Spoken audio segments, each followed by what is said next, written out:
Good evening, people. How are you? Another night with Ping on this channel. How is everyone in the chat? I see everyone through my X-ray vision, through the screen into the chat. um, James Avery was here. Hey, James Avery, good to see you. My friend Sherry Runs Late was here. She says, waiting patiently with weary eyeballs. You might want to get that looked at. I Hate Morning was here. Nana Lana. Mel Mac. Hey, Mel Mac. Mel Mac says, tap that thumbs up to help the YouTube algorithm get Nights with Ping out there. Thank you. I appreciate that. That'd be great. Um, Amy 007, she's a spy. I'm sure of it. Something tells me her name might give it away. Marilyn Landis, how are you? Woos, good to see you, my friend. Um, Kathy Lynch is here, and Nancy S, and Nana Lana, and Jojo. Oh, it's a privilege to have you all here. Kathleen says, a silent watcher tonight. She has a horrible headache. Oh, I'm sorry, my dear. I'm sorry, that is not good. All right, let me get set up. We have updates in your updates with updates today. I'm just going to find this one that we want to start with, which now they've taken it away from me. I don't know why. So that 12-year-old girl who murdered that woman, there's some more information about her background, and it's not great. It's yeah, very, very concerning, unfortunately. And I'm just trying to find the correct link. I guess this will do. Here we go. This is not the one I wanted, but that's okay. Sometimes articles get redacted in Australia and they get taken down. Could be for all sorts of reasons. Could be, especially because this is a child case, there may have been information that they had to take back out. It does happen. Okay. It says, oh, wait, we should get the thing set up. We should get the camera up. Ping, what are you doing? Hey, guys and girls, how are you? Good to see you. Coming to you live from Melbourne, Australia on this Friday afternoon. It says, girl 12 charged with Melbourne stabbing murder should not stay in juvenile detention. Inappropriate for 12-year-old girl accused of murdering 37-year-old woman to remain in detention due to intellectual disabilities. Now, some of the information that came out overnight was this particular 12-year-old girl actually has the mental capacity of about a 6-year-old. So it's a very delicate case in some ways. When you're dealing with someone who is like that, they have to be afforded some leeway with certain things because you're not dealing with someone who's even at a 12-year-old. She's apparently mentally like a 6-year-old. So it says here, the 12-year-old girl accused of fatally stabbing a woman should not remain in juvenile detention due to challenges with her intellectual disabilities, her lawyer says. The girl was arrested and charged with murder after the body of a 37-year-old woman was found in an apartment in Melbourne's inner suburb, Footscray, about 2 a.m. on Thursday. She faced a children's court hearing on Friday where her lawyer said her detention at a juvenile centre was inappropriate. He discussed the custody management for the girl who had faced a raft of challenges while remanded, including intellectual disabilities such as autism, ADHD, and anxiety. She'll be assessed for further requirements while she remains in custody. The defense also signaled the intention to apply for client's bail at the Supreme Court to seek solutions to provide her with secure welfare, including exploring community housing arrangements or boarding option. This is interesting. So in Australia, when you get charged with a crime like murder, like we saw with Erin Patterson, when you're in a smaller court, you can't apply for bail. You have to seek leave and then go to the Supreme Court due to the length of potential sentencing. So it could be like a 25-year sentence. You have to go to the Supreme Court, get a justice to rule on it. So it says here, prosecutors have asked for a 12-week adjournment, to which the magistrate said he believed was too long. I agree. If they're saying that she is struggling in custody, why would you want her to wait 3 months? That's too long. It says, given the nature of the case and the custody, the period should be shorter. As the magistrate handed down his orders, the girl said, when am I going?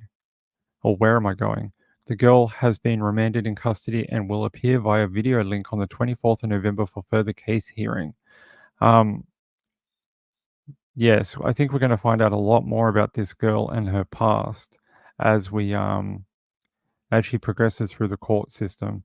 I have a bad feeling we're going to find out she has been let down.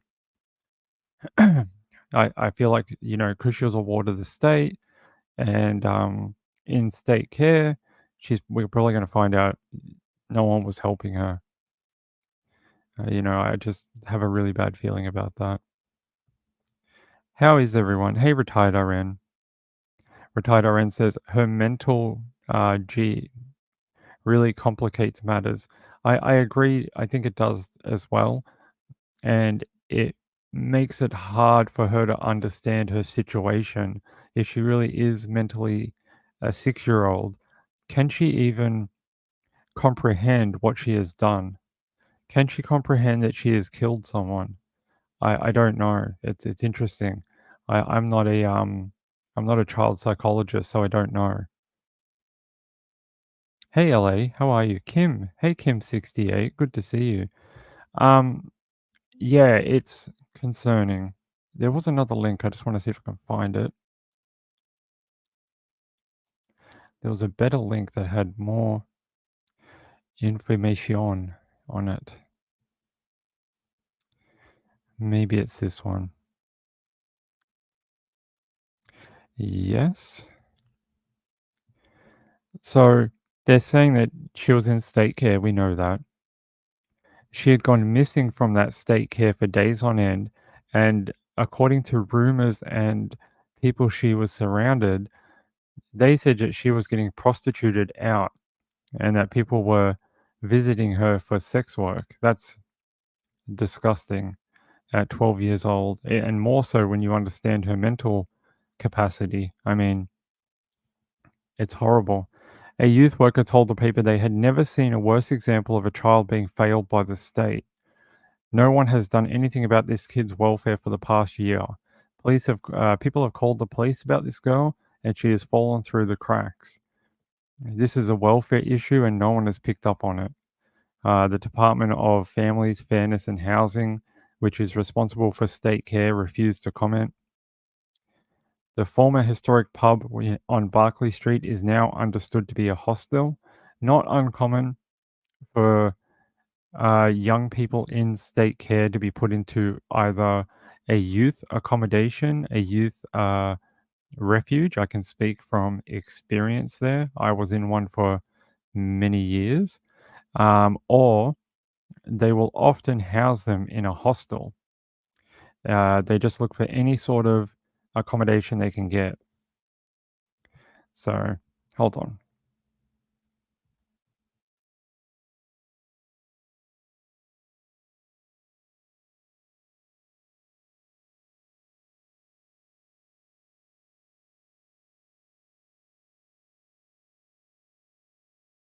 There we go. Back again. Uh, hey, Mamma Mia, how are you? Nine Alano, Moonlight View. Nine Alana, hold on, I'll put that on the screen. Nine Alana says, state care dropped the ball with a mum who unalived her 2 kids in Kentucky. Also, neighbors begged for them to be taken away. Yeah, we read about that the other night, didn't we? Friends and family had actually called, uh, DES or DOS or whatever they call it, and had said that the kids were in danger and nothing. They didn't do anything, and now the kids are no longer here. So I hope this girl is not. I mean, she's still going to have to serve some sort of sentence while in incarceration. I don't know how long. She may even get put in a mental hospital or like a mental secure facility to serve out, a number of years because she still killed someone. Um, Before we get started as well, I want to thank my friend Emily Narb. Emily Narb sent in a donation before the show. It says, thanks for your time, research, and entertainment ping from Emily Narb. Emily, that is so kind of you, and I really appreciate your support. And I love having you here on the channel. It's great. You have some great insight for me. So thank you very much. Yeah, Retired RN knows quite a bit about this. Retired RN said, State Care does drop the ball at times, but in their defense, partially, they have way too large caseload. Yeah, I have heard that too, that they are underfunded, overworked, and, sometimes they're expected to review each case in 15 minutes. That's not very long, and that doesn't mean people get the help they are supposed to get. Let's have a look. Hey, Melmac. Melmac says, becoming terrible jails, prisons are becoming wards for the mentally challenged here in the USA. It is happening down here too. Back in the 90s, one of the governments here shut down all the government funded mental institutions, and now there is not very many facilities for them anymore. So they often either end up in a hospital or they end up in jail or they end up on the street. And yeah, very silly decision by the Kennett government back in the day. Let me just check here. I just wanted to see. Apparently, investigators are still working to determine whether she had any prior involvement with the woman that she killed. Not anything I have found yet, which is unfortunate. It'd be nice to know who this woman was and what was she doing in the hostel. Was she just staying there? But we haven't heard a lot about her yet. It's been very focused on this 12-year-old. The Herald Sun. Let's have a look if I can read it. I cannot. Okay, yeah. If I get any more about this girl, I will bring it to you. So I thought, did you guys want an update quickly on Trish and how she is? I got to speak to her briefly last night. We had a little staff meeting, and it was nice to catch up and kind of just have a chat for a minute. She is doing well. She will be back at some point. I would suspect she'll be back around the first week of December. Web Sleuth's YouTube is going on a bit of a hiatus for now, and if she can do a show at some point between now and then she will. If she can't, then I would not expect her back until the first week of December. So she's just taking a bit of a break, a bit of a hard-earned break to get a few things in order, and she'll be back at some point to explain it all to you.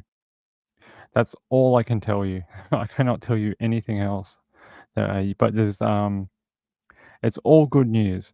Everything is good. You guys will be very happy when she is back. But I think the expectation of a show every night while she's having to do what she's up to is it's hard and the pressure is difficult because she doesn't want to let people down. So, but she'll be back in in a few weeks, probably after Thanksgiving at some point.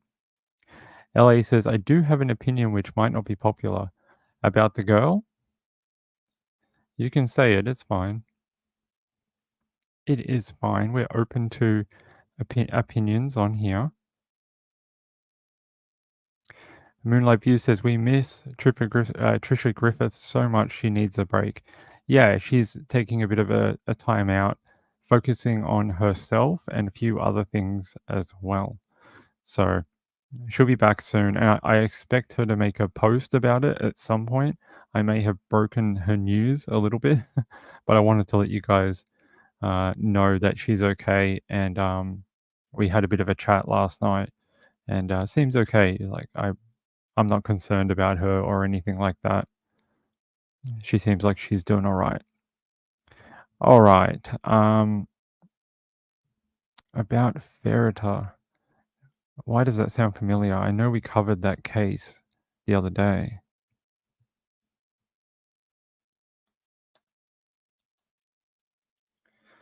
I can't remember the first name. Oh, that's the boy in the box, isn't it?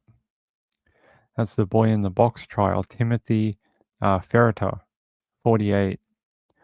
So it says here, I wasn't going to do this one, but we can. It says here, judge empathizes with abuse victim and Florida father who locked his adopted son in tiny cage-like room and beat him with a belt. A Florida man who adopted a boy before forcing him to spend weeks of his life in a prison, weeks of his life like a prison inmate, by locking him in a tiny room that he hired a contract worker to build in the family's garage, was sentenced to spend the next 5 years of his life in state prison on Thursday.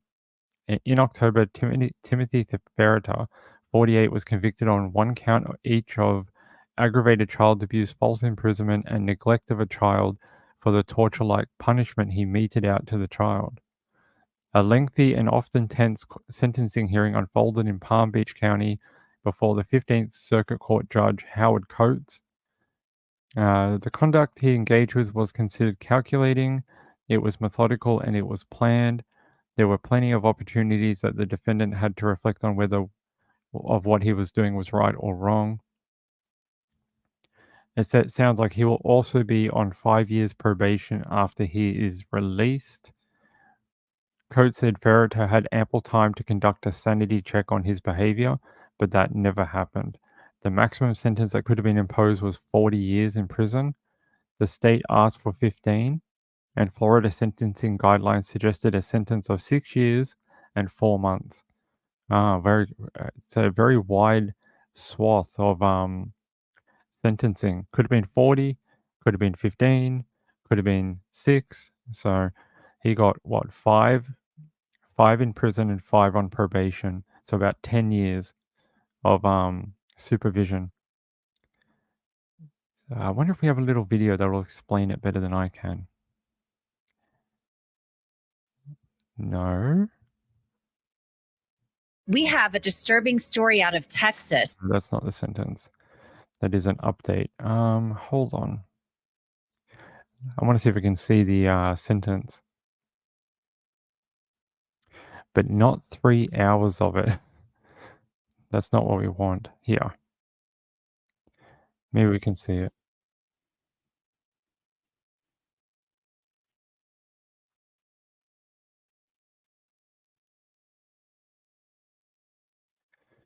All right, I don't. Is there a way we can get to the sentencing? I don't want you guys to have to be stuck there watching like a 4-hour thing or a 30-hour type of thing.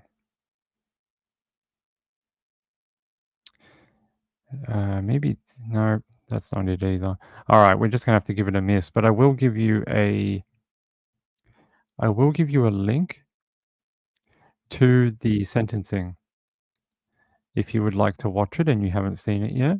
I will put it in the chat. I'm not going to subject you guys to a 30-minute video on my live stream. I'm not going to do it.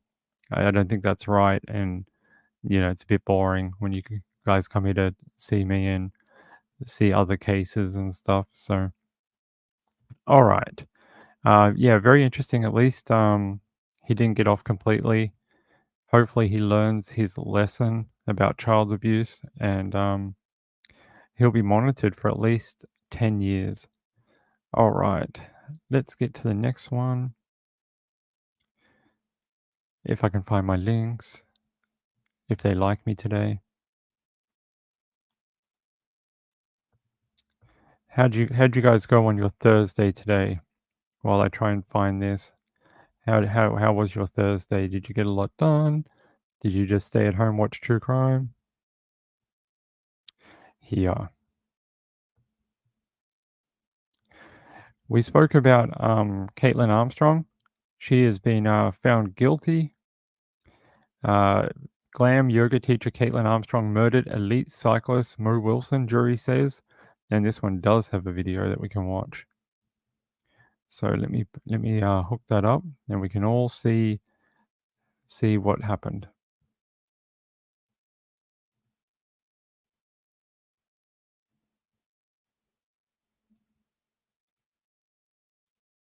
Now to the Kaitlin Armstrong murder trial. The former yoga teacher is accused of gunning down her romantic rival, and her former boyfriend took the stand to testify about seeing the victim right before she was killed.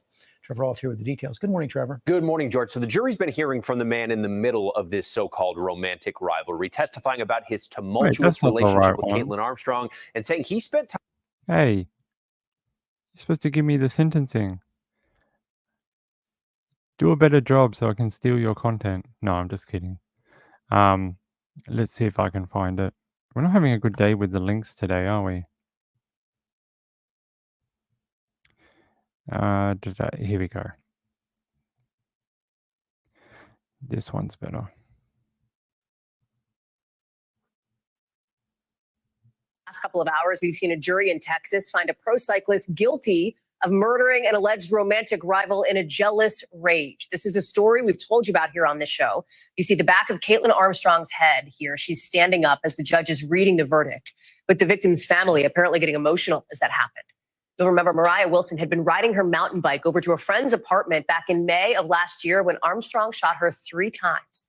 That happened just hours after Wilson went swimming and had dinner with Armstrong's boyfriend, Colin Strickland. He's also a cyclist. Strickland and Wilson had dated for a little while before his relationship with Armstrong. After the murder, investigators say Armstrong went to Costa Rica, got plastic surgery, changed her hair.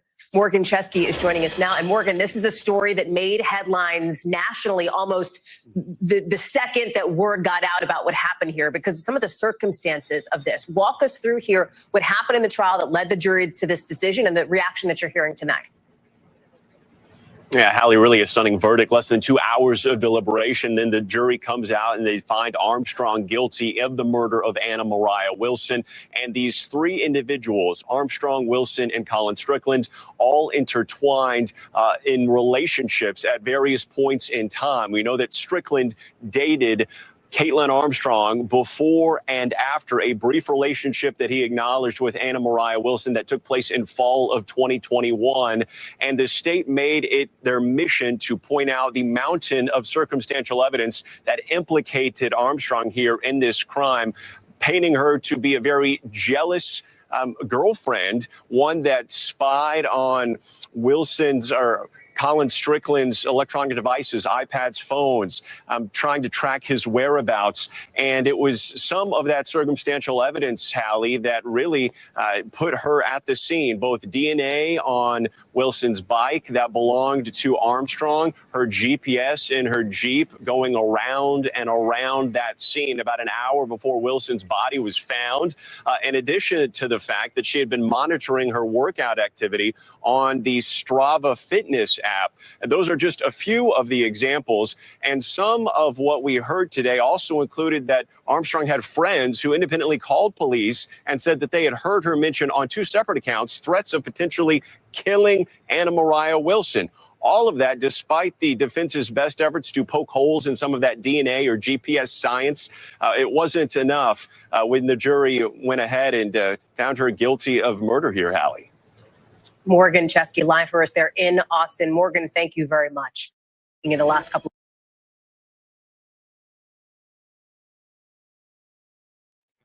There you go.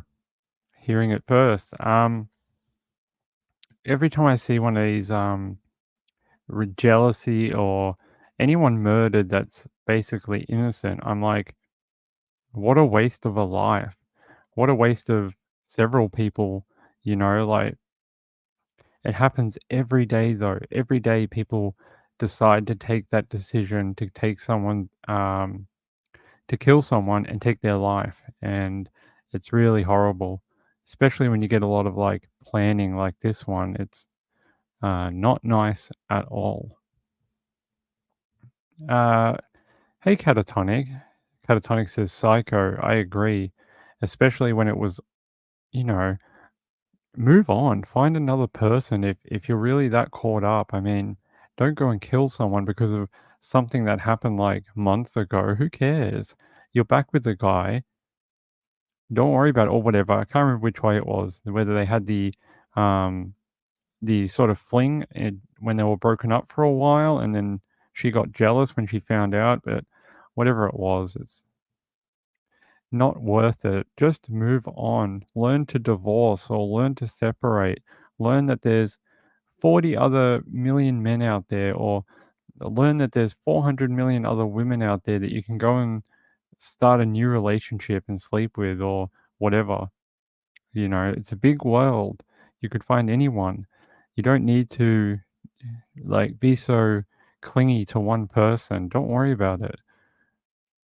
That's the way I see it anyway. Oh, Penguin, I'm quilting, so my hands are too busy to type, but I've been listening. Oh, what are you quilting, Penguin? Yeah, are you quilting a penguin by any chance? Let me know. I want to know. Maybe she's doing Christmas penguins. That would be interesting. Yeah, very sad, and no one wins in this situation. People end up in jail, people end up dead, families lose loved ones, and no one wins. No one. Hi, buddy. What's wrong?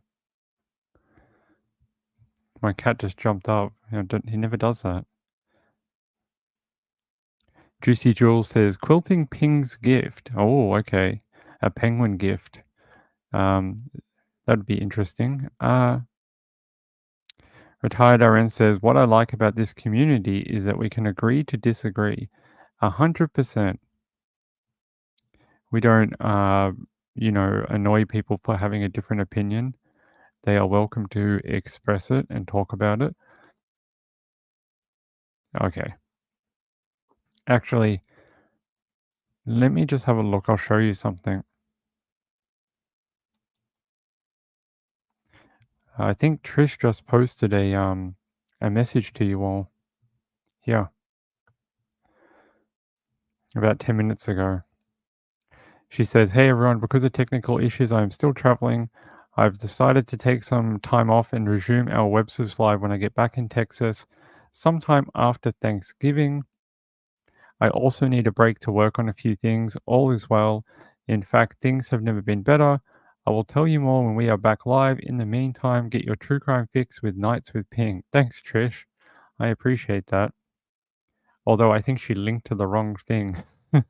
She linked to her channel or her video. That's okay. That's all right. Yeah, so exactly what I told you all. She'd be back sometime after Thanksgiving. So there you go. An official statement from Trish herself. And yeah, I can tell you, you guys don't have to worry. She's okay. I checked on her last night and I was like, have you been eating all the broccoli? Have you been eating your broccoli milkshake in the morning? Yes? Okay. Have you been like not eating sugar or creamed wheat? And she's like, I only had 12 cream wheat yesterday. And I was like, all right, that's better than 40. That's fine. 12 is a smaller number. Juicy Jewel says Ping is the boss now. Well, maybe. We'll see. Nanalana, thanks Ping for sharing. That's okay. I know everyone's been a bit worried about the no-shows and the constant like up and down. So Nanalana says yuck broccoli milkshake. Well, she has to drink it to get her number down. Wu says, Ping, did you hear about the shooting in SA where a cop killed and another injured? There was an officer-involved shooting the other day in SA. Hold on. Oh, no, I didn't hear about this. SA police officer shot dead at rural property. Oh. Brevet Sergeant Jason Doig was shot dead after he and 2 other officers were called to the property. Oh my god, I didn't hear about this. Oh no, here we go, I can show you. Police officer Jason Doig killed, another injured in regional SA shooting. SA stands for South Australia. Here's what we know. Shortly before midnight, 3 police officers attended what was believed to be a routine job at a rural property in South Australia. But SA police allege that when officers arrived, they were confronted by a 26-year-old man who fired shots. 1 officer was killed and another was injured. The 26-year-old was seriously wounded when police returned fire. Here's what we know. So they're saying this is sort of where it happened in this region. This is the border. This is the border of SA and Victoria, where I live, over here. This is a border town. SA said officers attended the isolated rural property on Senior Road at Senior, about 15 kilometers north of border town, to investigate an earlier report of the use of a firearm involving an animal. What? Does that mean he shot an animal? I think so. Police Commissioner Grant Stevens said when they arrived, officers were confronted by the 26-year-old occupant. Geez, they're saying the Sergeant Doig died at the scene, while Sergeant Hutchinson, an officer at Bordertown Police Station, suffered non-life-threatening injuries. Commissioner Stevens said the 26-year-old man was shot by police and has been flown to hospital in Adelaide, where he remains under police guard. A third officer from Bordertown Police, 31-year-old Constable Rebecca Cass, was not injured. Commissioner Stevens described the incident as incredibly tragic. This is a devastating day for SA Police. Wow, there's the Royal Flying Doctor. So in Australia, if you're in the outback or a rural area and you need to get to hospital, they might send an aeroplane like this called the Royal Flying Doctor. And they have these little aeroplanes with a hospital, like an ambulance thing inside, and they can fly you to a hospital. So I don't know if you have these in America, but they're everywhere in Australia. I don't know how they're funded. I'd have to look it up. I hope we're all looking at the same page. Here we are. I don't know how they're funded. Hold on.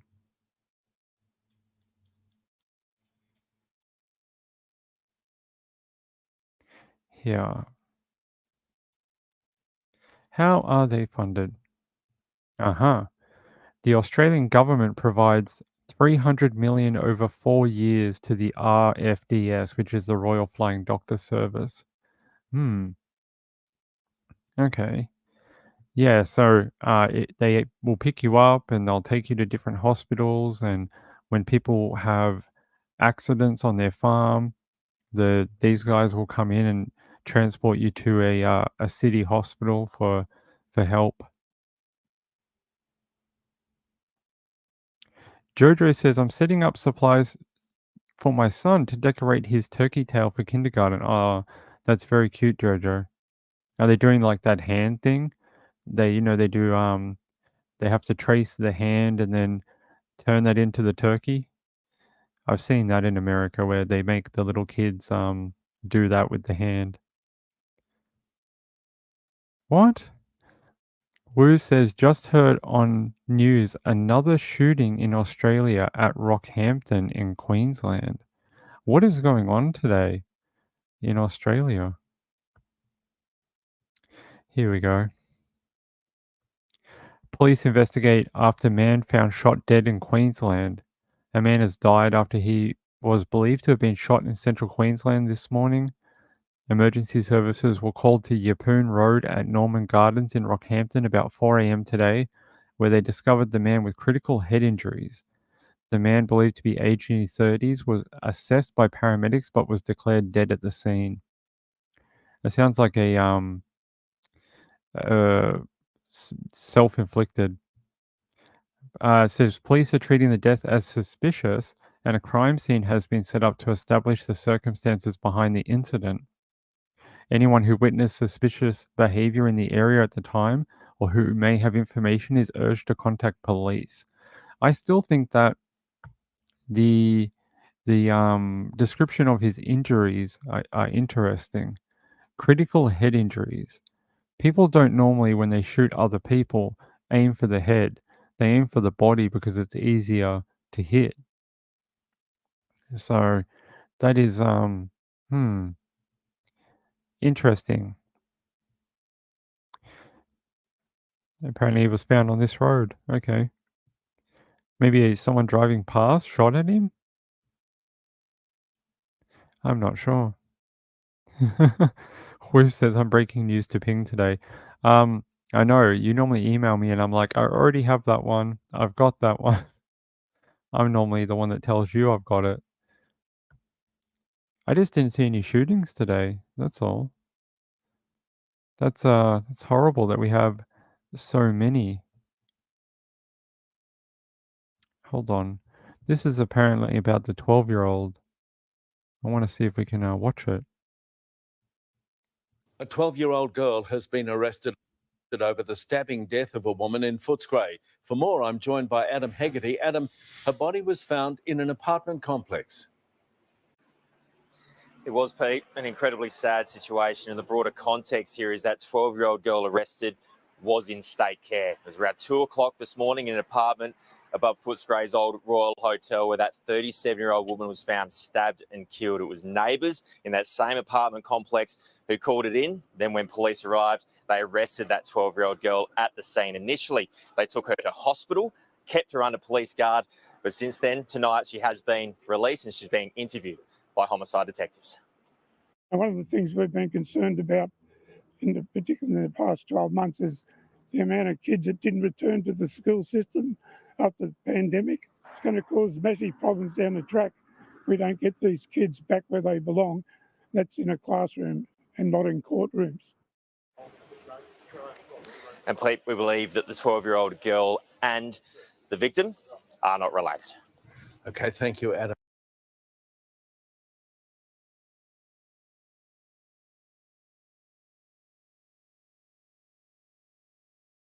Sorry to jump back to the other story. I just wanted to see if it had any new information. It did a little bit. They mentioned that it was an apartment, which we didn't know before, which is interesting. So maybe it was a private residence, and they said they're not related. So how did she get in there, and why was she there?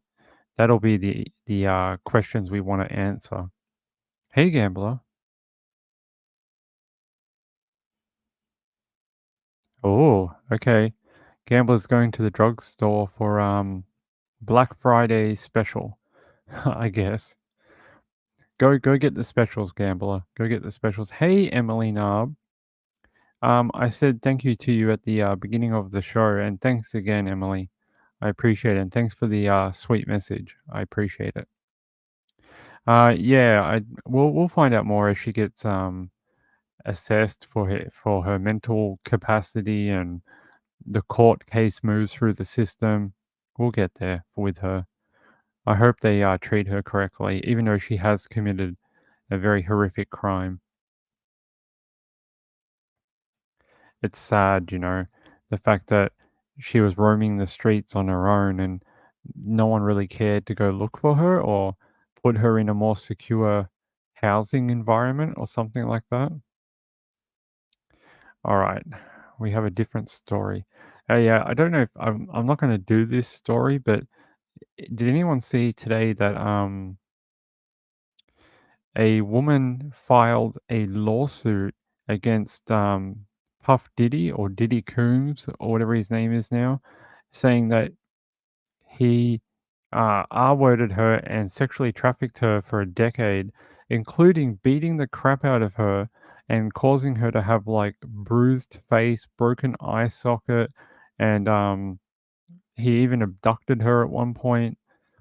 Very brutal, really brutal. Okay, here's the other story for tonight. If I can get it to work. Come on, StreamYard. Here it is.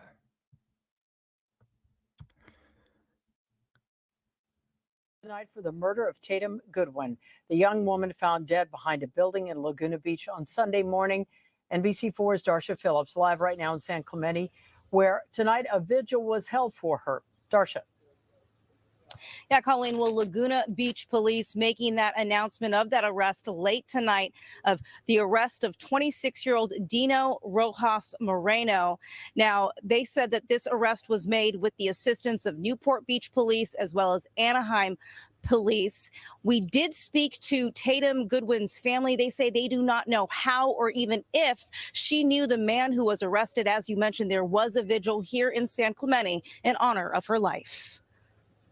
27-year-old Tatum Goodwin was loved by many. Hundreds came out in the rain and cold to honor her life at a vigil on the San Clemente Pier. So all I could have asked for my baby sister was for her to have such amazing friends. Tatum's sister Kaylee and her mother Stacy say they were overwhelmed by the number of people at tonight's vigil and say they were happy to provide an update to her friends and loved ones. We can provide everybody with peace of mind that there has been arrest, and that's all the information we have at this time.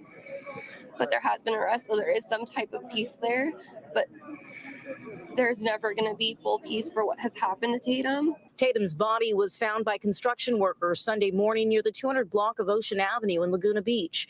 Family says Tatum was badly beaten. Her body found in an alley not far from the restaurant where Tatum worked as an assistant manager. She was alone fighting for her life, and you're helpless. You can't do anything. Tatum's mother and her sister say they have no idea who could have done something like this to Tatum and are waiting for more details from police, wishing somehow, some way, things were different. I'm sorry I wasn't there to protect her, that she didn't deserve this. And again, Laguna Beach police arrested 26-year-old Dino Rojas Moreno for the murder of Tatum Goodwin. Her family says they do not know if or how she knew him. And Dino Rojas Moreno is being held on $1 million bail.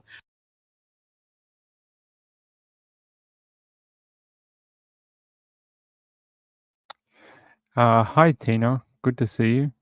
Happy to have you here. And we have more information on Goodwin's murder. It says here the prime suspect in the suspicious death of 27-year-old California woman has been arrested. Tatum Goodwin's body which showed signs of trauma consistent with homicide, was found by a construction worker on Sunday around 8:20 a.m. It says the San Clemente woman was discovered in an alleyway behind Carmelita's restaurant in Laguna Beach, where she had worked as an assistant manager for 4 years.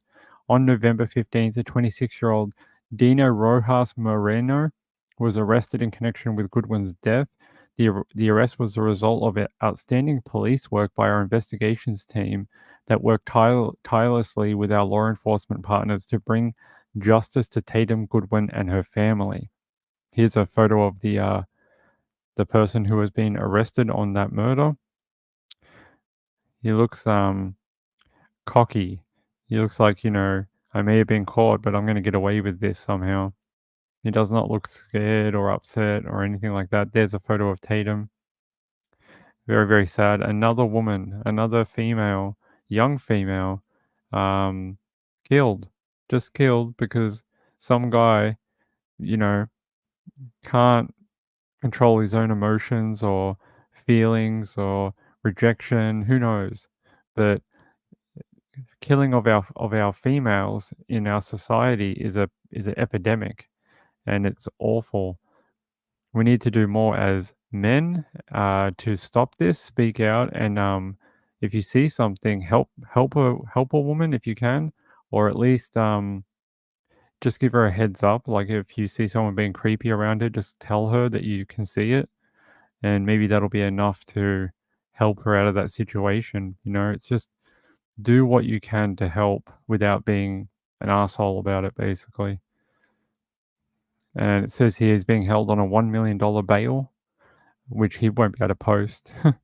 He'd need $100,000. I don't think he can post that at all. It says here the 26-year-old is local to the area after graduating from Mission Viejo High School. He became a bartender working at trendy restaurants including Blossoms and Brass in Costa Mesa. We should have asked Insightful One. She knows that area. She knows a little bit about Costa Mesa. On LinkedIn, Rojas described himself as a detail-oriented professional who has been consistently praised as hardworking by his co-workers and management. Authorities believe the homicide was an isolated incident. However, they declined to provide a motive for the killing or share whether Rojas or Goodwin knew each other. They're saying hundreds descend on San Clemente Pier on Wednesday night to honor Goodwin, who was described as kind and generous by people who knew her. Kaylee posted on Facebook after the event thanking those who attended and adding that the experience wasn't easy for her. They're going through a tough time. There's the both of them. Very, very, good-looking young ladies. There's another photo of I'm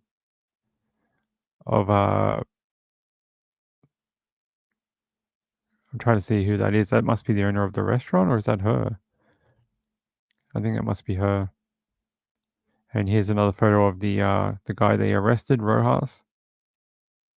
Looks young in that photo. The other photo, his actual court photo, or the police photo, he looks older. There you go. He looks much older in this photo compared to that other one.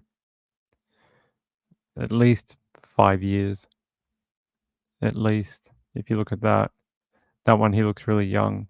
Like maybe like 18, 17, something like that. Let me see what you guys are saying. Let me see. Burnt Popcorn says Goofy. Could be Goofy. Hey, LA. See you later. Where are you? Are you off, are you? Oh, she said posted 3 chats which did not show, so I'll listen in the background. I can see it. I can see your chats on here. Yeah, I can see them. I don't think anyone's moderating tonight. Moonlight View's here, but I can't see any messages being held or deleted. So it's not on our side, LA. Sorry. It might be on YouTube, but it's not us. Because I'm on my admin account, I'd be able to see it if Moonlight View was deleting anything or somehow it was being deleted on our side. But there's nothing here. Sorry about that, LA. I know it's frustrating. I don't like it when it happens to me either. All right. Let me see. Emily Narb said, I started watching live crime channels in 2020, so I was wondering if all this murder went up statistically. We can have a look. There are statistics for this. Hold on.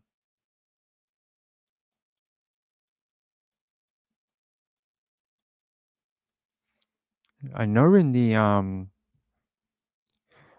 let's have a look. We can go to 5-year. All right.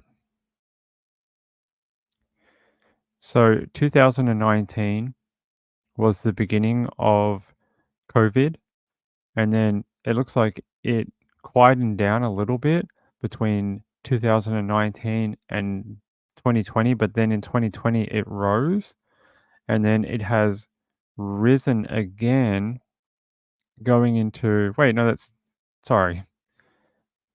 So there's an increase here. I can't see this on my monitor. There we go. 2019, 2020. Let's go here to here, here to here. There we go.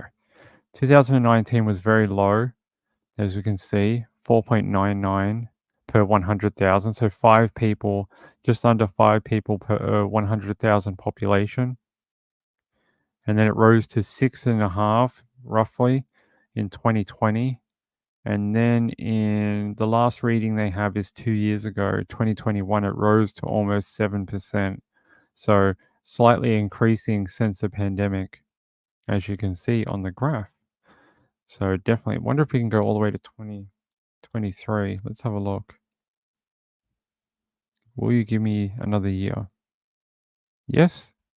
They just don't have the information. Doesn't look like they have it. I can put in 23, but it won't give it to me. It stops. They're probably waiting on a new batch of data or something.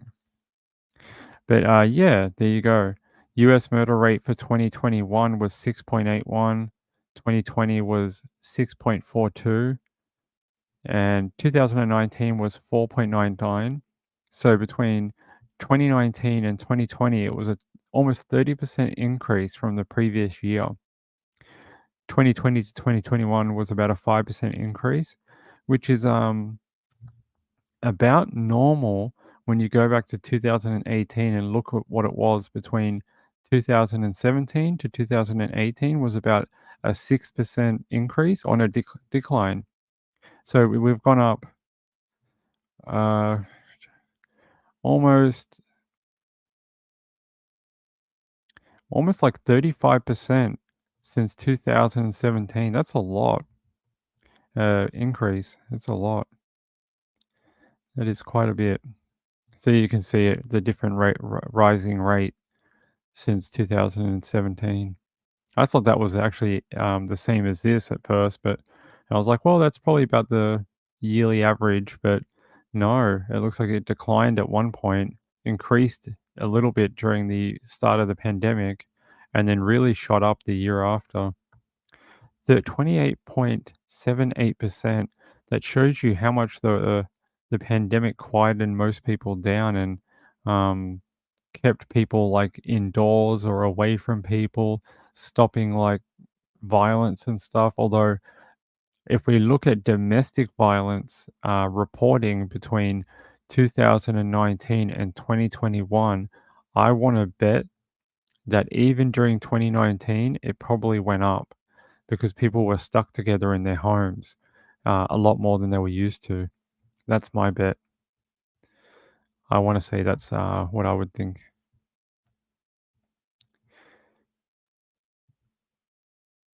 Yeah, Retired RN says there was an increase in domestic violence in 2020. I 100% believe that. 100%. They had a statistic in Australia that murder went down during the pandemic, but domestic violence shot through the roof like 300% during the lockdown period, which was quite long for Australia, longer than the US. But yeah, 300% it shot up on. That's a lot.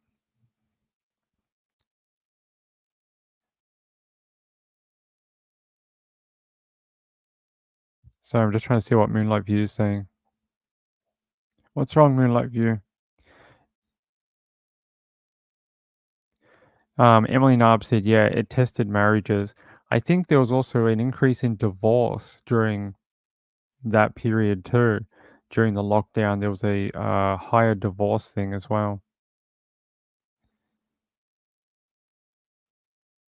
Mel Mac, that sounds familiar. We have, yeah, hold on. Let me find something. Let me find something.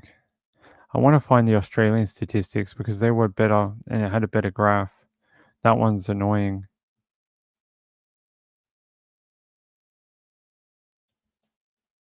Got to find the, there's an Australian data website that they used for it. Hold on. Actually, 1 minute.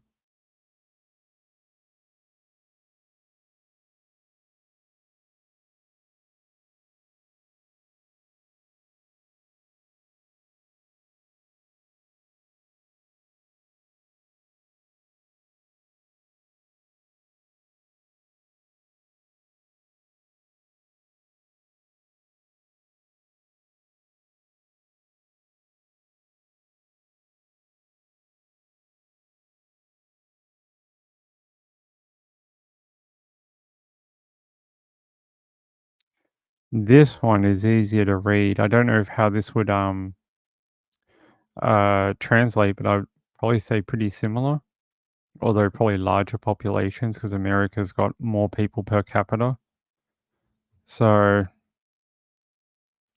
physical or sexual partner violence, 1 in 6 women or 1.17%, wow, have experienced physical or sexual violence by current or previous cohabitation partner since the age of 15.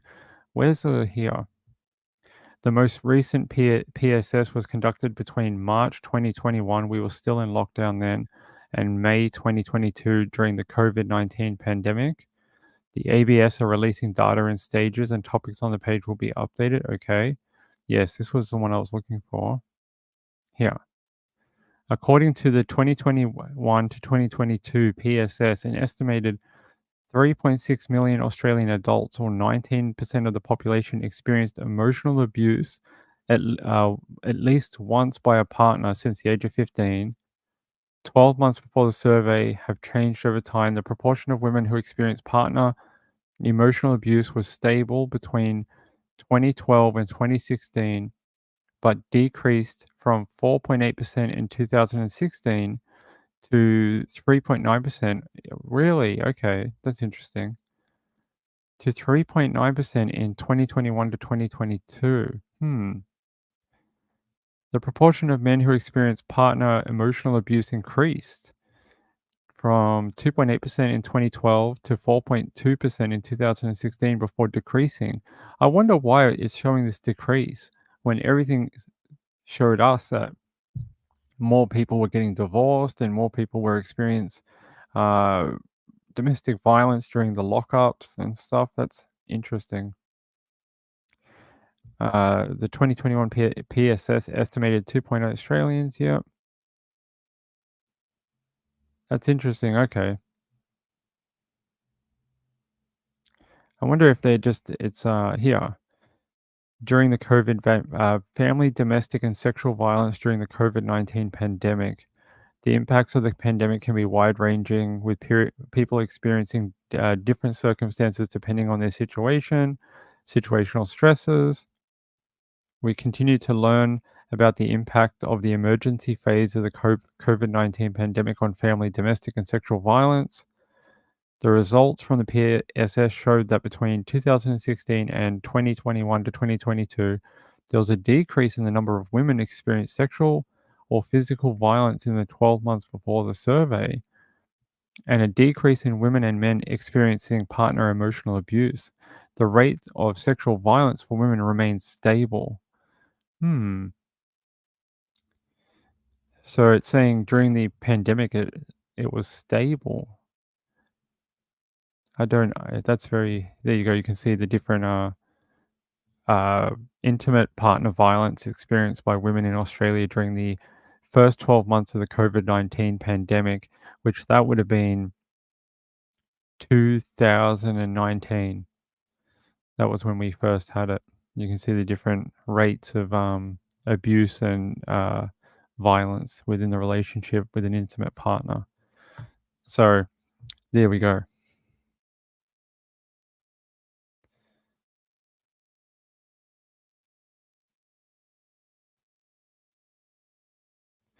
Yeah, I don't get it either.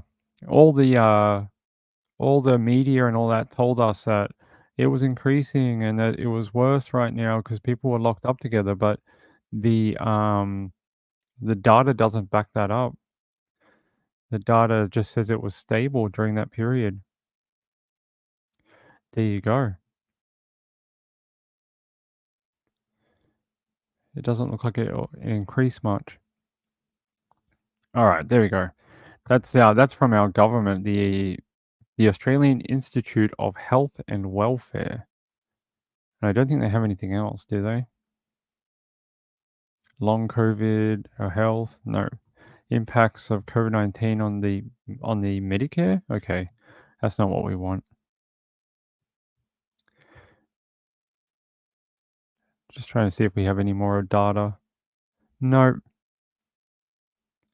It's all more health stuff, more like what did COVID do to people and did people die in what age group and cancer screening, dementia deaths. Oh, that's interesting. That would be, I won't read that now, but that might be interesting. Dementia deaths during the COVID-19 pandemic. I might read that later. All right, sorry. I got caught up in that for a bit too long. All right. Let's give you another story. Give me 1 minute. I'm Steve Lookner. Breaking news. All right. It says here, Texas man, it's not Florida man anymore, it's Texas man, arrested after allegedly R-wording his 12-year-old cousin and killing his mum and grandmother. A 25-year-old Texas man was arrested after his aunt and grandmother were found shot to death in 2 separate locations in Harris County overnight. A 12-year-old girl called 911 late Wednesday night and said her cousin had killed her mother and grandmother, R-worded her, and was now asleep. Harris County deputies were already at another location where a witness had called to report a dead woman in the parking lot of an abandoned Chase Bank drive-through facility just a few miles from the other scene. What the hell? Sheriff Ed Gonzalez said they were initially called by the custodian of a business near the bank. She told detectives that she heard gunshots about 9:30 p.m. and when her son came to pick her up later, she had checked the parking lot. Deputies found a 66-year-old woman dead. Then the call came from the 12-year-old girl shortly before 3 a.m. Deputies arrived at the house, rescued the girl, and found another 42-year-old woman dead in the bedroom. The 25-year-old suspect was armed with a firearm and a knife when he surrendered to deputies.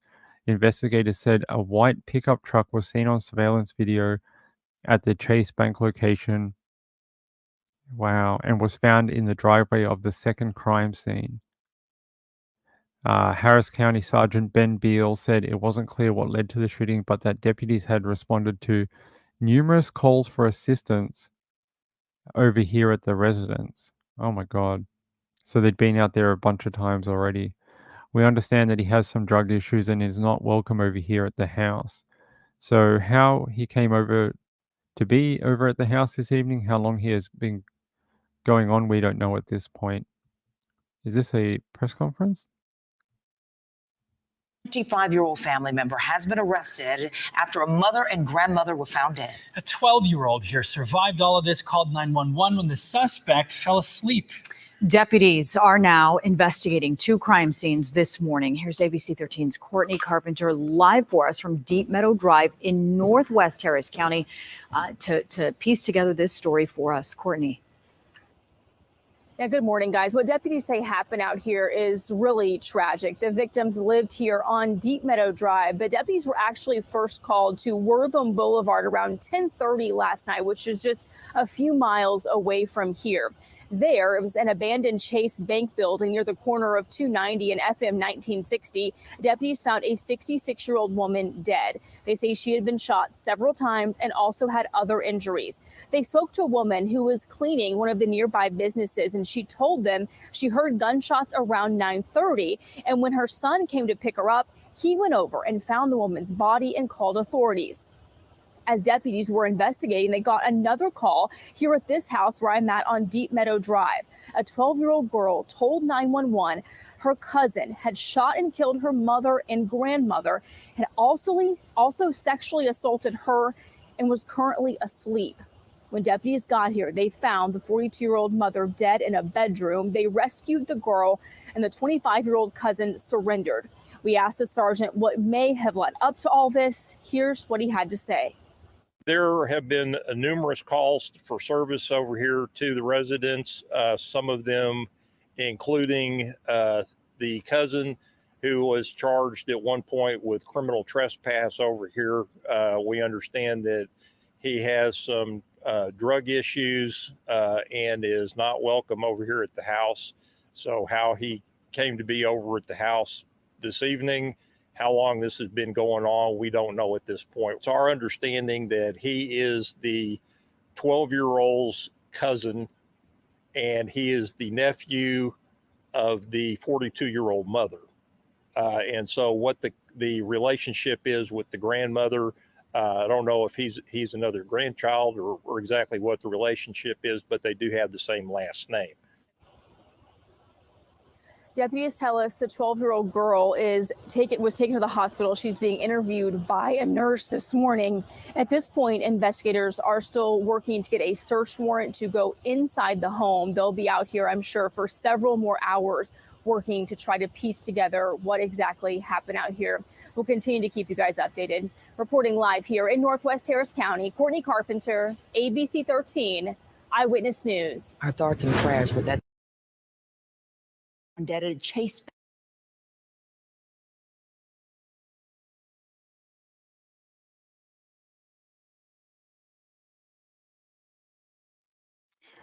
There we go. Horrible.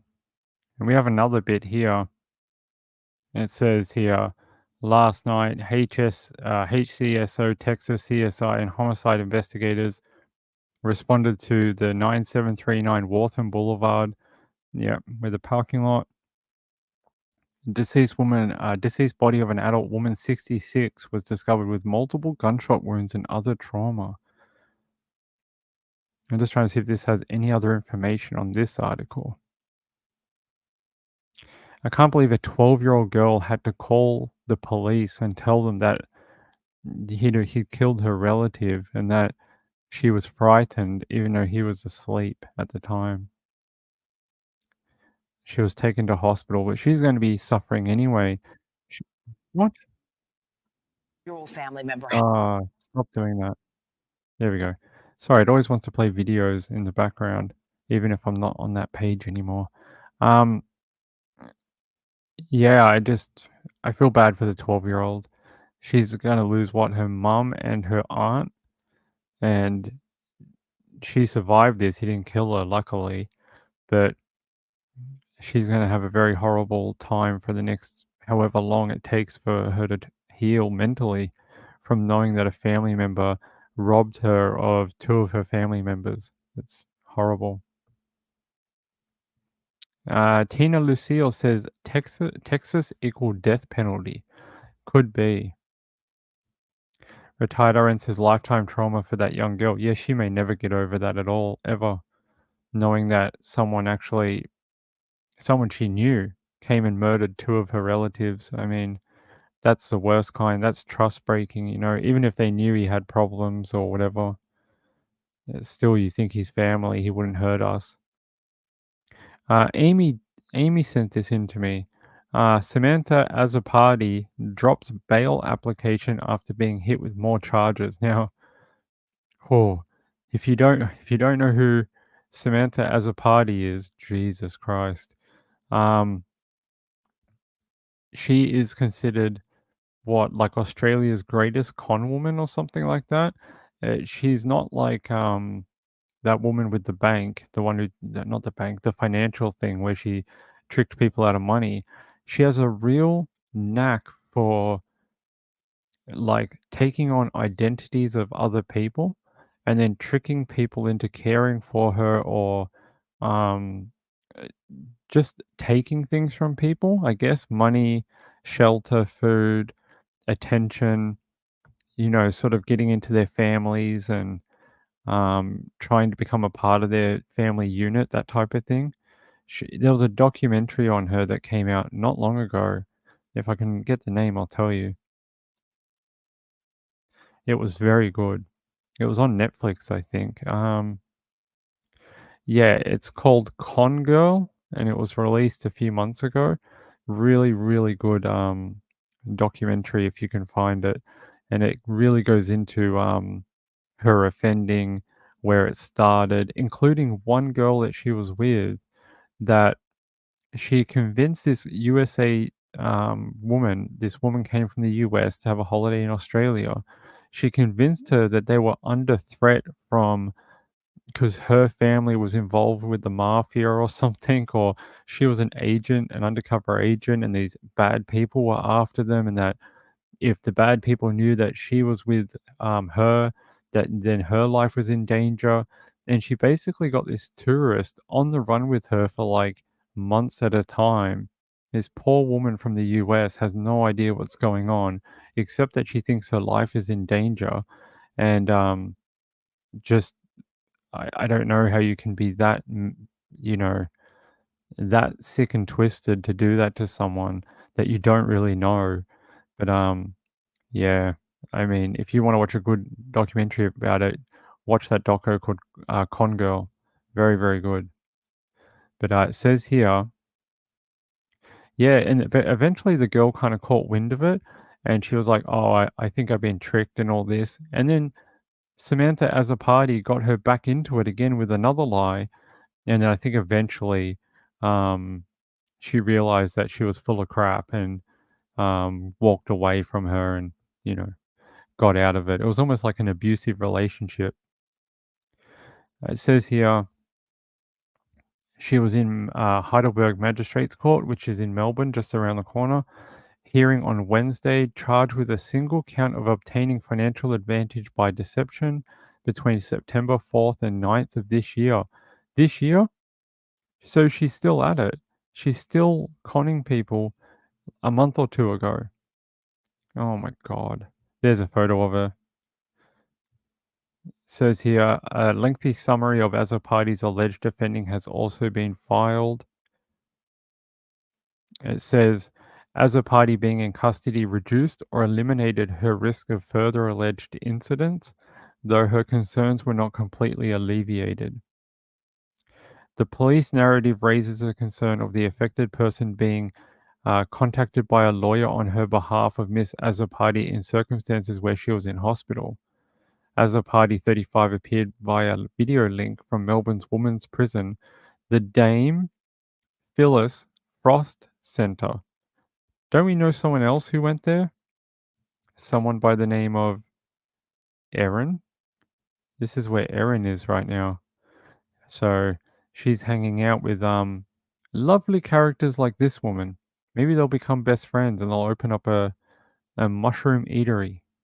And they'll become like the Mushroom Sisters or something. Who knows? It says here she's expected to appear again via video link on December 1. She is a real Fruit Loop, this woman. A real Fruit Loop. At one point, she told the family in WA that she was a Russian gymnast and that, I don't know, that she needed housing or something like that.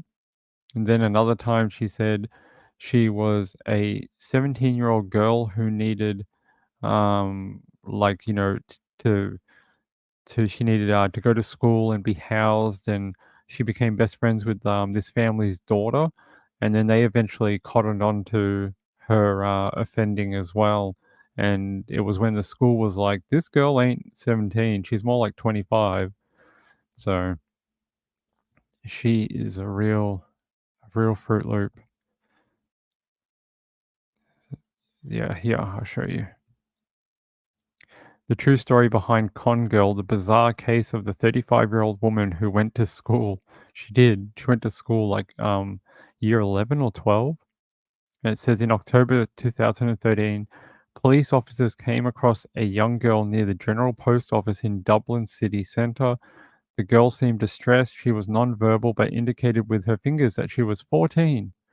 And then she said she had experienced like sex trafficking and abuse and all this stuff, and she was trying to trick the Dublin police into helping her. Eventually they came across her fingerprints or something. It says here, the officers took the girl to the Temple Street Children's Hospital. Upon meeting the girl for the first time, detectives noticed three things. She appeared to be around 14 to 19 years of age, wore braces, and she was actively trying to conceal her identity from officers by covering her face with her hair. She seemed to be in good enough health, albeit a little thing for her age, emaciated. But in terms of communication, there was none. They weren't even sure if she could speak or understand English. Yeah, and then they told her to draw things, and she'd draw a gun and a plane, and she was trying to say that she'd been sex trafficked, and I can't remember how they figured it out. Maybe we can see here.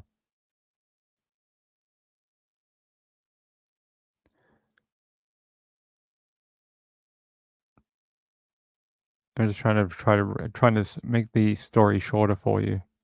The detectives in Dublin got a lead from police in Western Australia, who said they thought they knew who the girl was, and it was because of her offending in WA with the family over there, and they connected the dots. But this girl has been everywhere. She's been in Canada, she's been in Dublin, she's been in Australia, all over the place, conning people. And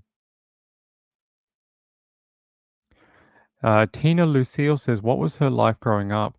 I'm not sure if they went into that on the documentary, but I believe there's something there, like her mum was an alcoholic or something like that, and she didn't get a lot of attention at home, if I'm remembering correctly. Hey, Sean, how's it going? Kim68 says, not mushroom in there. There's no mushroom in jail. You cannot have the mushroom in jail. Let me see if I can find like a little quick thing on her for you guys to watch. It'll explain it a little quicker than I can. Because her story is bizarre. Wait, maybe there's a trailer.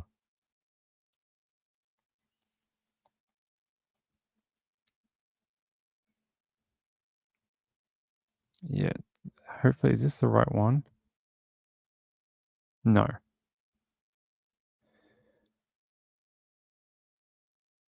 No, I don't think that's the right one.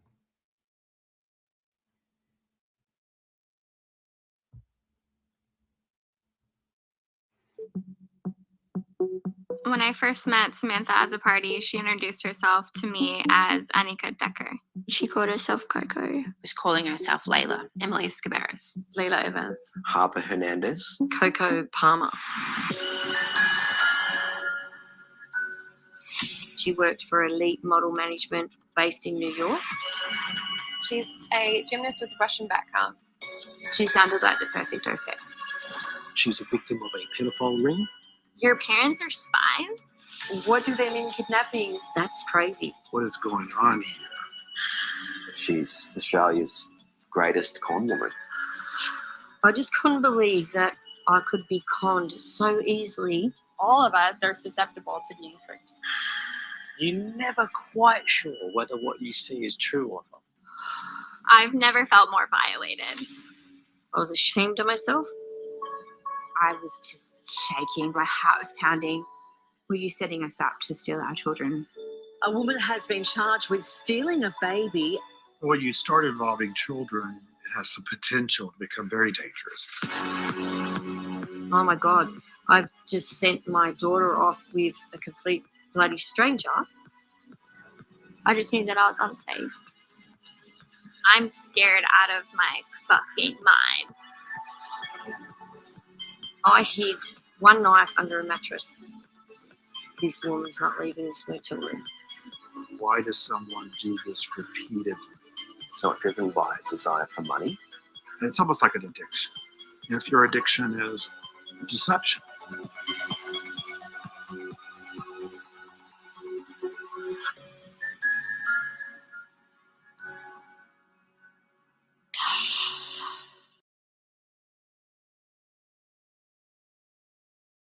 Yeah, so if you haven't watched that, you should go give it a watch. It's well worth watching. It's a good I'm not sure how long it is. Maybe a couple of hours. Hold on, let me see. I can find it.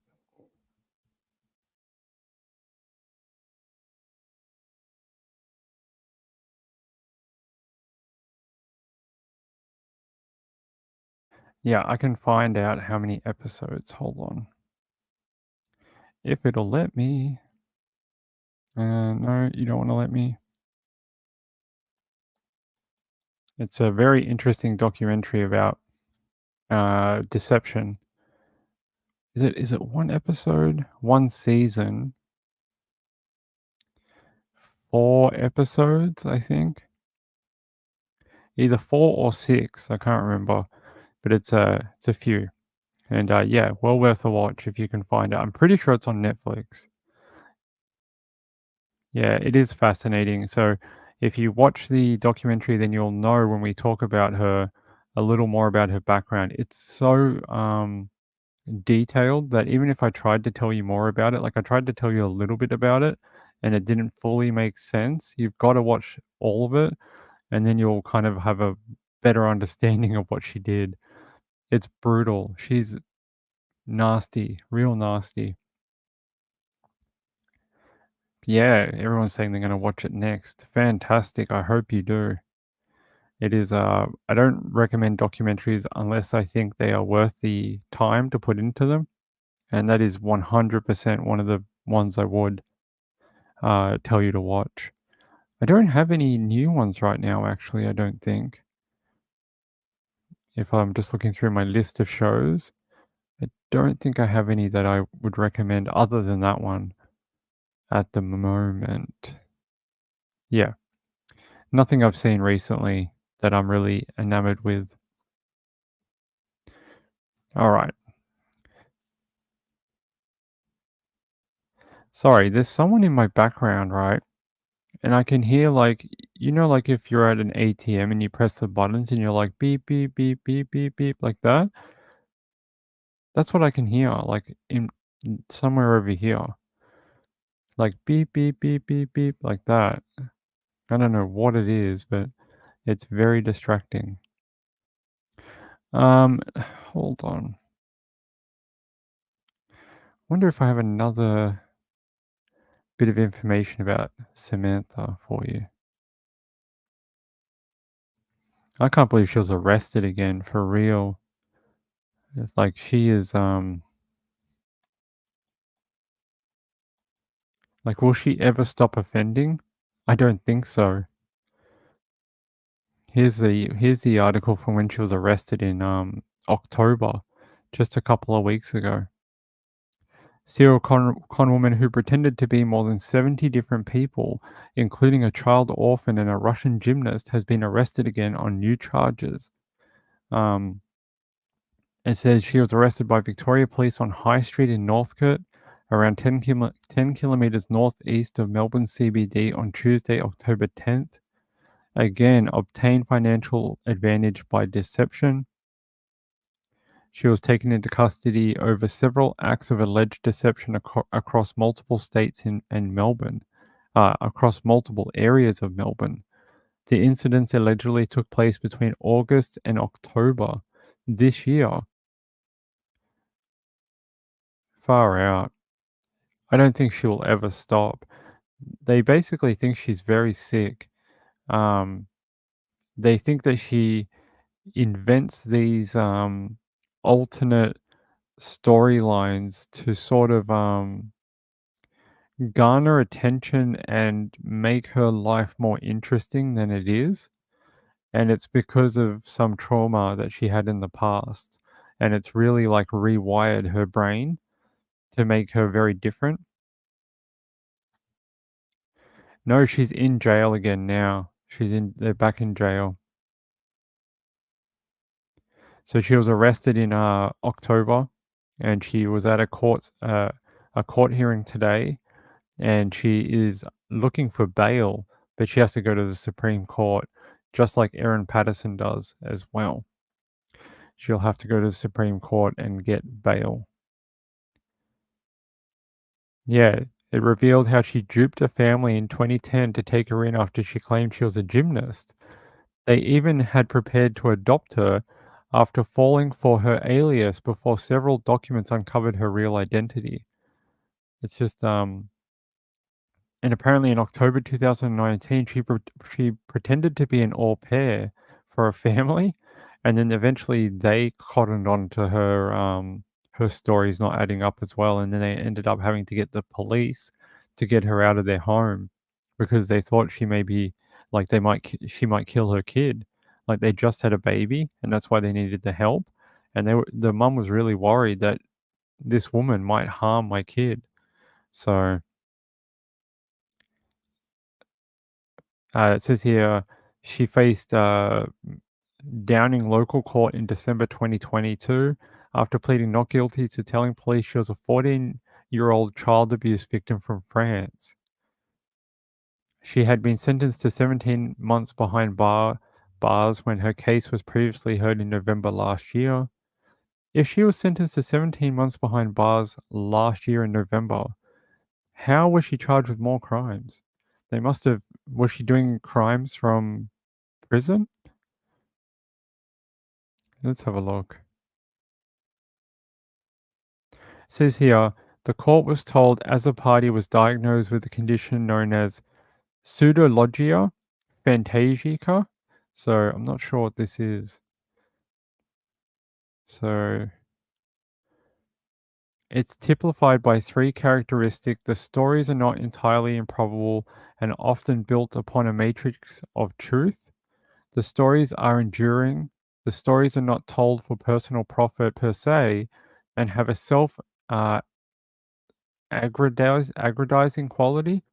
They are distinct from delusions. What causes pseudophantasica? Numerous mental illnesses, notably certain personality disorders. Okay.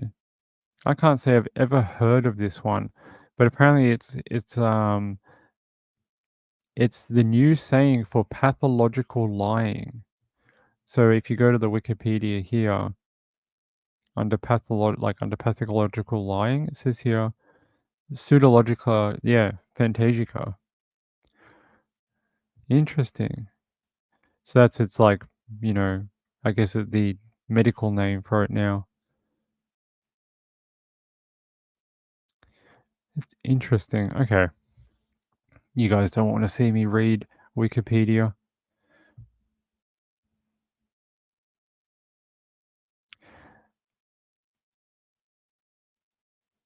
Wu says surely they'll have to put her away for a long time this time, but then when she's finally released, she'll continue. Yeah, I don't think she'll ever give up conning people. Not after she's been in the papers in France, in Canada, in Australia. Like, everyone knows who she is. And somehow she still is offending, even this year after she'd already been jailed. So I don't get it, but I don't think it's the last we'll hear of Samantha as a party ever. Let's have a look. Yeah, I was reading from this one. You can see here pathological lying, and then it has that name, pseudologica phantasica. I'd never heard of it described that way, but apparently that's the thing for it. That's just a different name for it, for pathological lying. So there you go. And Alana says she won't be rehabilitated. I don't believe so either. I don't think you can break that. She's so intent on deceiving people and changing who she is that I think it's ingrained in her now. Like, it's part of her personality to be that person. She needs serious, like, psychological, psychiatrical help as well. She did just round the clock help for years, I think. If you watch the show, the Con Girl show, you'll see what's in her background to what they think may have triggered this in her. Because once upon a time, she used to be a pretty typical young girl. People that knew her from back then even said she was a nice young girl, pretty, kind and, typical young lady or whatever. And then at some point, it changed, and she started doing all this type of deception. So, yeah. All right, I think we're gonna wrap up. What time is it? 3:30. 3:30? Yeah, that's okay.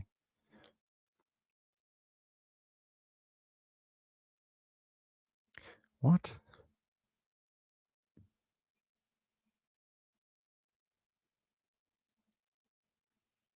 That's all right. Sorry. Moonlight View says sociopathic. No, I don't think so. I don't think so. They said personality disorders do trigger it, or it's part of personality disorders. Like, can be.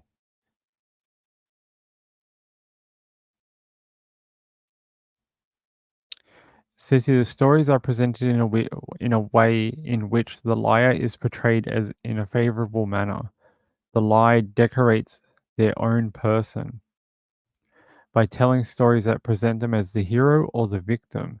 For example, the person might be presented as being fantastically brave, as knowing or being related to many famous people, or having great power, position, or wealth. Some psychiatrists distinguish compulsive from pathological lying, while others consider them equivalent. Yet others deny the existence of compulsive lying altogether. This remains an area of considerable controversy. We need Insightful One. She'd know more about this. She knows about all this psychology type stuff. But anyway, we're not going to prattle on about this too much more. Emily Narb says disassociation kind of, almost like she wants a different life because her life is too boring or uninteresting to her. So she invents these fantasy storylines to kind of, I don't know, garner attention, I guess. Candy Williams says, even the guy from Catch Me If You Can went back to conning after trying to teach people how not to be conned. Did he really? I didn't know that. I know at the end of the movie it says he went on to help the FBI or the CIA learn how to do check fraud. And I know that's what it says, but I didn't know he went back to being a con artist. Hey, Uda, how are you? Good to see you. Hold on, guys. Actually, no, we're just going to end. I was going to pause it and show you something else, but we'll save it for tomorrow night. Gambler says, did anyone listen to Dead in the Ditch murder trial? The defense didn't call anyone. The guy allegedly strangled his on and off again girlfriend. The guy is no Einstein. 1200 was missing. So he stole money after committing a crime? That's clever. Hey, Marlene Clausen, how are you? Congressman George Santos, you should read some of the stuff he lied about, just about his whole life. I will have a look at that. That was a good movie and storyline. It was a good movie. I enjoyed that one. Leonardo DiCaprio in that movie. He was good in that one. Really good. Bye, Kim. See you later. See you later. I'll see you next time. Yeah, we're gonna wrap up. I appreciate it all. It's been a long show, hour and a half, and we'll be back tomorrow. And see you then. You'll see a lot more of me since Trish is not around. So until she gets back, it's just me, and maybe we'll have to get Insightful One on, and she can help me out, so I don't make as many mistakes. Yep. All right. Love you all, and keep safe. And we'll be back tomorrow night around 10 o'clock again. While Trish is away, we'll do 10 o'clock. And then when she comes back, we'll go to 9. Okay? All right, everyone. See you later. Have a great Thursday. Keep safe. Have fun. And then come back Thursday night. All right? Oh, wait. Wait. Let me make sure I didn't. Oh, it's all right. Thanks to Emily Knob for sending in the donation before the show started. I very much appreciate it. It's very kind of you, Emily. All right. Thanks to the Moonlight View for moderating, and thanks to the people in the replay crew who leave a comment. I always reply to people. So see you later. Bye for now. Bye until tomorrow. Bye-bye.